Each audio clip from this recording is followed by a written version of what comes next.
Water wall. Firefighter. Hose tender. Okay then team, let's go. On board a Royal Navy warship, a fire party moves with the assured pace of a well-prepared, well-trained team. And it's for a very good reason that the Navy takes this form of damage control so seriously. Firefighting is the biggest danger we ever have at sea, be it at peacetime or at war. This is HMS Gloucester, a Type 42 destroyer. On a NATO exercise in the waters off northern Scotland, a high-pressure oil leak from a gas turbine engine has produced a real fire threat. This is no exercise. The reactions take in every possibility. Okay, team, listening. I've just been down and looked at the module. What we're going to do, hoses up for us. We're going to go down there. Slow time, gentlemen, setting up. I'm going to take 2 people with me. One firefighter set up on the module. HQ1, roger. In the Damage Control Centre, a designated Damage Control Officer takes immediate action. Right, well, we had an indication in MCR that there was an oil leak in the port Tyne module. That immediately means that the standing sea emergency party stand to, and we shut down Tyne, Port Tyne. We had the attack party straight into the after engine room to investigate the situation. We've discovered there is a oil leak in the Port Tyne, and currently investigating as to why that has happened. Until we know why it has happened, we will keep the standing sea emergency party stood to, because there continues to be a fire risk. The need for this sort of well-rehearsed damage control was never more clearly shown than on the giant American aircraft carrier Forrestal. On operations during the Vietnam War, and seemingly impregnable, she nevertheless carried within her the seeds for her own destruction. There was a casual approach to the handling of powerful ammunition. No one was concerned that refueling was going on at the same time. And there was almost a holiday atmosphere. But with appalling suddenness, 134 American sailors and airmen were about to die. An American commentator takes up the story. On Saturday, July 29, 1967, the USS Forrestal was at Yankee Station off the coast of Vietnam. The time is 13:51 and counting. There, on deck.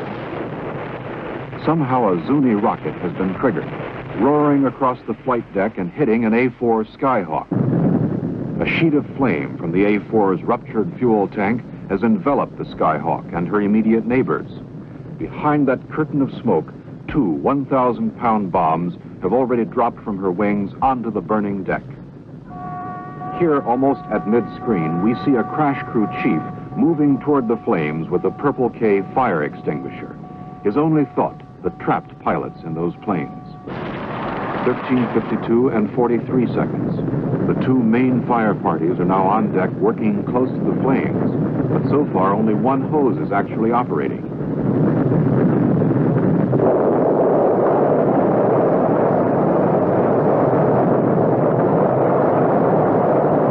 Explosion carries a message. The Forrestal is in deep trouble, and the chief with the Purple K is dead.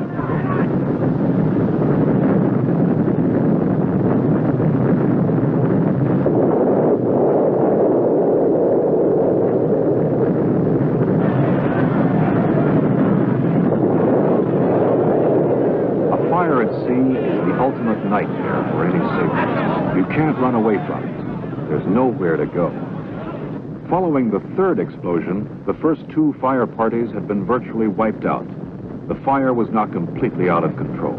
Down below, fuel was pouring through holes in the flight deck caused by the continuous 1,000-pound bomb explosions. The fire had chased after the fuel. The chain of command had to be rebuilt on the spot after the first 2 firefighting teams were decimated. Many of the firefighters lacked leadership. Too much time was spent struggling with items like the OBA. Some of the men actually had to stop instructions before they could use them. In all, during the fire's first 5 minutes, 9 major explosions would take place on the flight deck.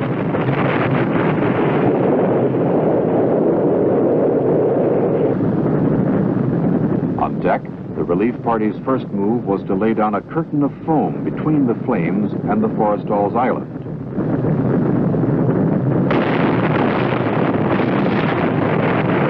Along the port side, where most of the armed aircraft were parked, things were still out of control. At one point, close to the island, 2 water hose teams were working in tandem with a foam hose team. The end result? The water washed away the foam, and the fire continued blazing away. Only untrained men would spray water across a foam blanket that was doing its job. Only untrained men would hot-handle unexploded ordnance or kick it across the deck with their feet. The fire on deck would end on the afternoon it began. The fires below would rage on through the night and into the evening of the following day. Some men never reached their general quarters stations. Others, unsure of alternate exits or ways out, were trapped below and died. In all, 134 men were listed as killed or missing. Damage to the ship, exclusive of aircraft and other air equipment, was estimated in excess of $72 million. The Forrestal fire is a story of extraordinary heroism, trial and error under unbelievable pressures, and tragic death. It's a story that the Navy clearly would rather not live over again. So learn your firefighting techniques, then relearn them. But learn them. Learn or burn, baby. Learn or burn. After the Falklands, we learned a lot of bitter lessons there. We're losing a number of capital warships.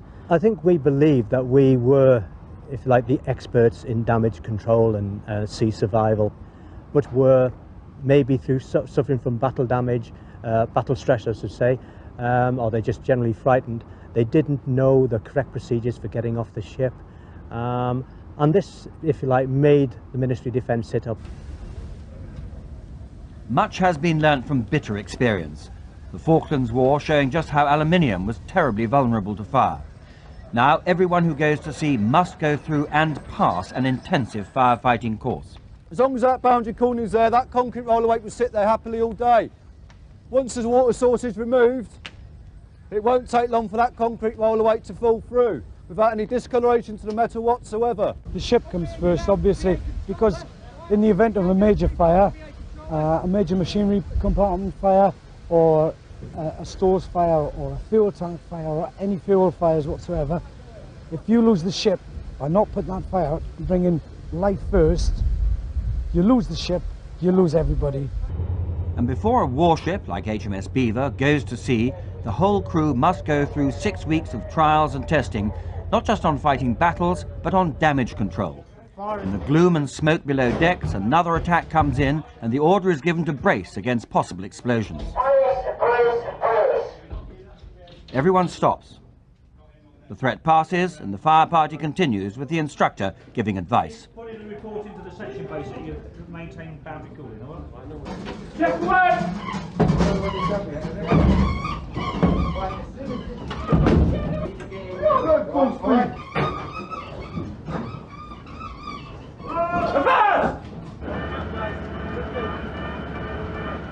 On an aircraft carrier, with the constant movement of aircraft from large hangars, it's important that areas can be quickly sealed off and isolated. An immense fire curtain is in place to check any movement of a fire, which experiences from the Forrestal and the Falklands War show can move with terrifying speed. And in the hangar roof, on the underside of the Great Lift, in fact everywhere, rows of fire nozzles are in position to put down another curtain of water. In action, blue anti-flash shirts are worn, another lesson from the Falklands, where the standard polyester white shirts had burned and melted right through to the bone. The detail that's applied to all aspects of damage control is painstaking. Our next demonstration is a simulated electrical fire. How we fight this is with a CO2 extinguisher. Safety checks are: move the bullhorn through 90 degrees, aiming away from the face and the body, squeeze the trigger and check for a good emission. Once you prove the good emission, move in and fight the fire in a low sweeping motion.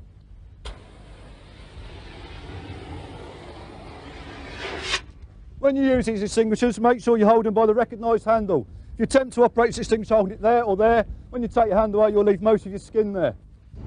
One of the most important lessons that came out of the Falklands campaign was that smoke killed more sailors than the initial explosion or the ensuing fire. So now on every warship, within easy reach of absolutely everybody, you find racks of these things, life support apparatus, and they'll give you 8 minutes of clean air, enough time for you to get out of the smoke into the real thing. You just open them up, pull them out, and they're supposed to be foolproof, stick them over your head, read the instructions, which simply say lift flap, open valve and don hood. So you lift the flap, that opens out, you open the valve, you can hear the air coming out, and on goes the hood. Simple. The firefighters, however, have their own specialised breathing equipment. Fear not firefighting suits made of compressed layers of wool for protection against the fiercest fires. The exercise is designed to test for weak links, and here it's a badly connected air hose.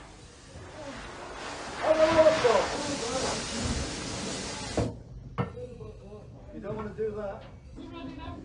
The fault is put right, and as it is, another attack comes in. What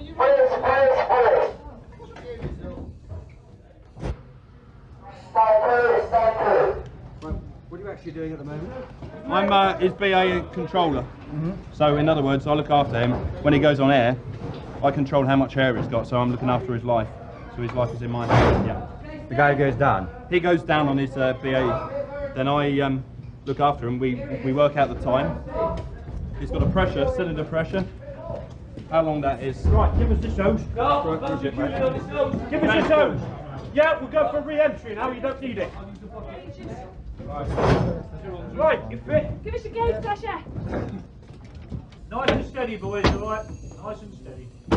With the instructor still keeping a close eye on how the fire party is performing, it moves on to the next stage of dealing with the fire some decks below.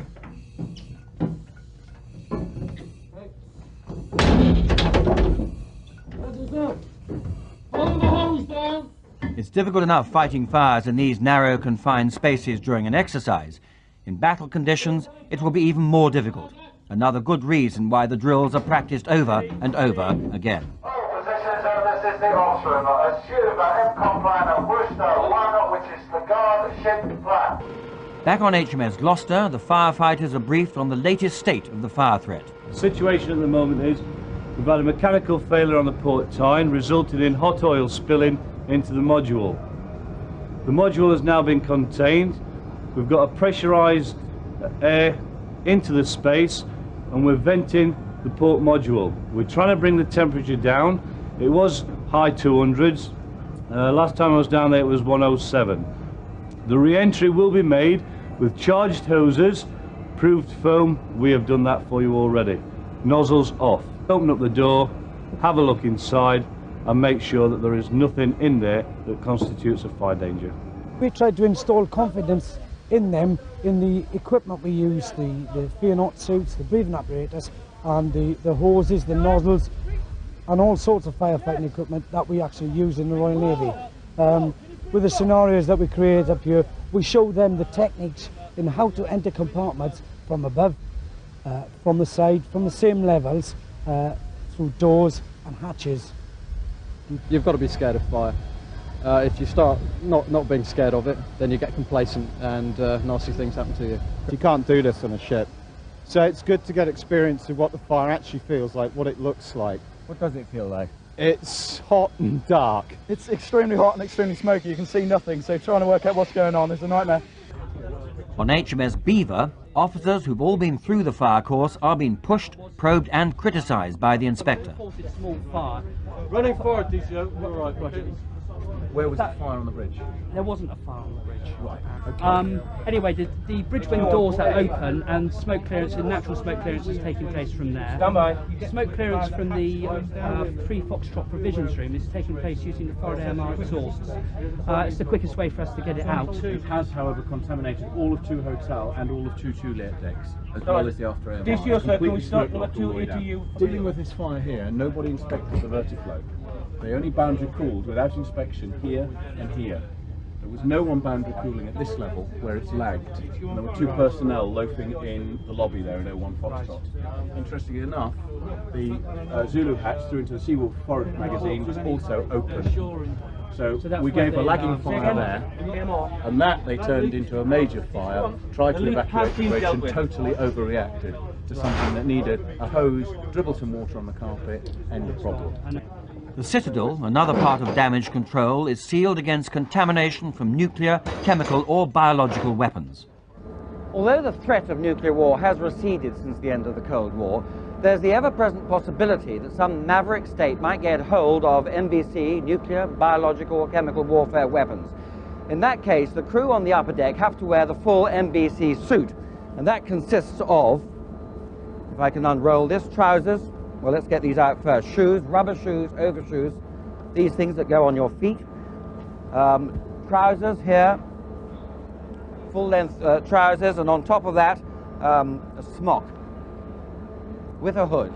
And of course, not forgetting the gas mask. Now, they wear that outside, but when they want to get from this contaminated area outside on the flight deck into the uncontaminated and pressurized area of the Citadel, they have to go through quite a complicated process. And that starts right here outside this cleansing station. There's a rough shower here, there's the head, and that takes off the initial grime and dirt before they go through the first pressure lock inside to continue this process.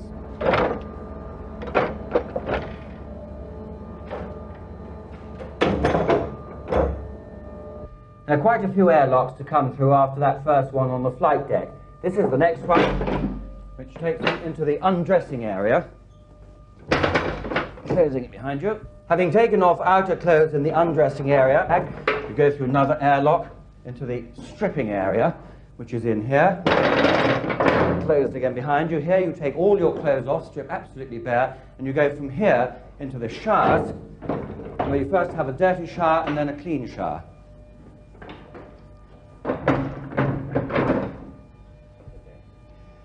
So out of the clean and dirty showers into this area where you're checked thoroughly for any contamination.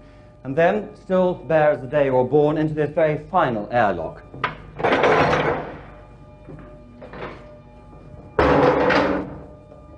And so through the final airlock.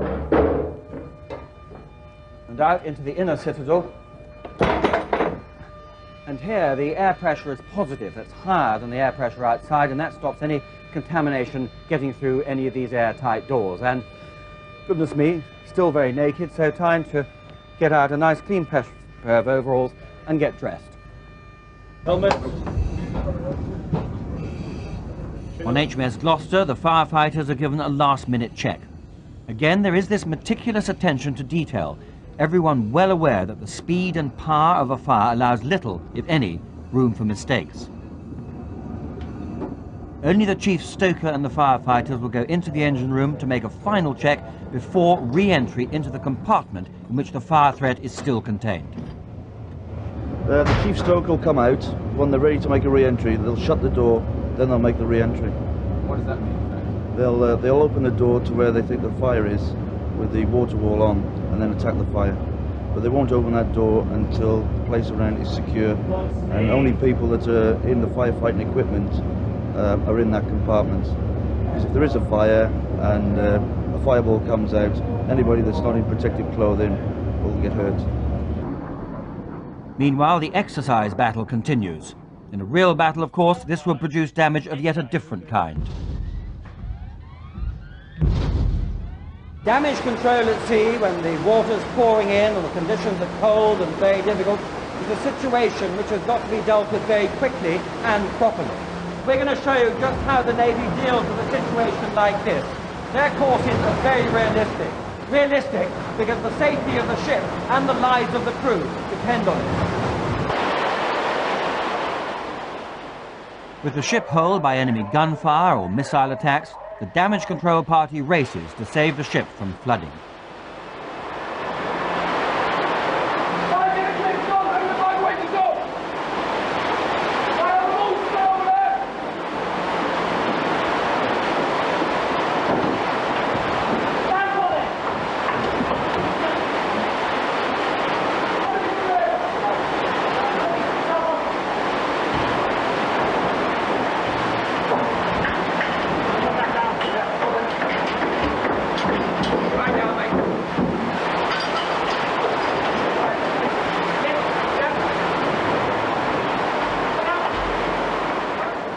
The remedy is surprisingly simple: wooden wedges hammered into the holes.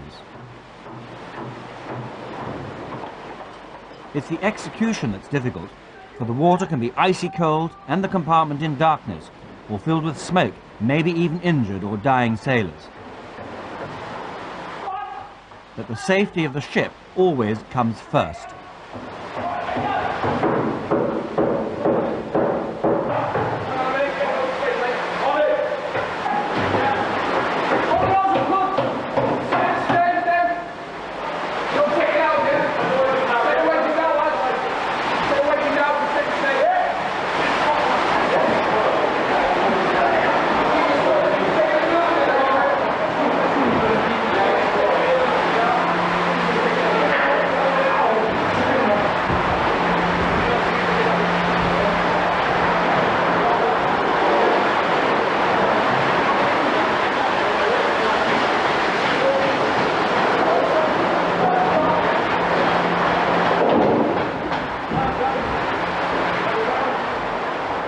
At last the holes are plugged, the wooden beams in place to support the mattresses and add resistance to the water pressure from outside.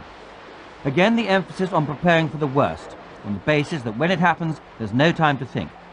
Damage control has to be automatic and right. And all this going on, not at sea, but in a huge simulator on dry land. A simulator which can roll up to 20 degrees, which does help make the 80 tons of water in the flooded compartments a realistic challenge. In a warship, of course, when you're out in the Atlantic, you can't dial 999 and ask for the local fireman or the local plumber. We have to do it ourselves. Right, we've sent in the 5-man Fear Not team, who have opened the door into the port module and ascertained that there is no fire danger. As a result of that, we can now withdraw the full Fear Not team and send the attack party back in and set about correcting whatever caused the oil leak. Our first and primary job is firefighting on the ship. Should the department that you belong to, the engineering department, the electrical department, or whatever department it is, they all are firefighters. Our primary tasks are damage control and firefighting. This is HQ1, final sit rep. The support party have now opened the door to the module. They've ascertained that there is no fire danger. They have therefore been withdrawn.